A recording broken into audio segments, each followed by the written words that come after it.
I grew up in a family that had a small business. I grew up in a photo lab, actually, where my parents were sole proprietors. They were entrepreneurs, and I remember all throughout kind of my childhood, and I worked in this photo lab through high school and a little bit into college.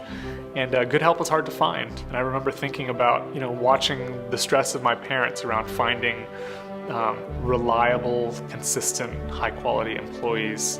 And there is a sense in which that becomes the key factor of a good employee, is one who is hardworking, productive, ethical, and all those things. But it's easy to lose sight of someone when they are thought of as an employee and not fully human. We have to think about how employees bring not just an instrumental good to whatever they can contribute to a business entity, but there is an intrinsic good. There's something about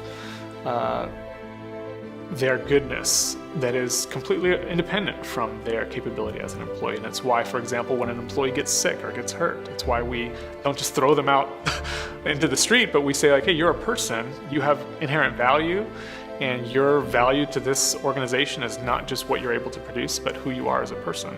And so I think we have to think not only about